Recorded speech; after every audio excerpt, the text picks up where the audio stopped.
இறைவன் பாதம் சென்றார்.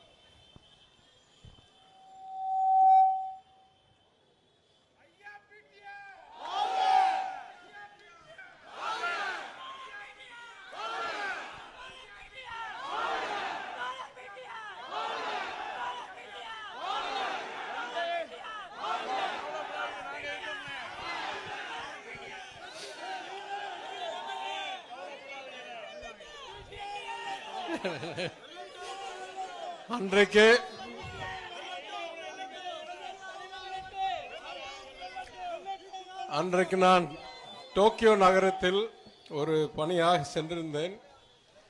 அங்கே தகவல் வந்து அவசரமாக திரும்பினேன்.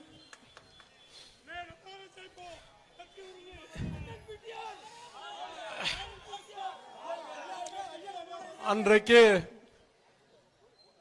என் வாழ்க்கையில் பெரிய இழப்பு, எல்லாத்தையும் இழந்து விட்டேன் என்று நானும் நினைச்சேன்.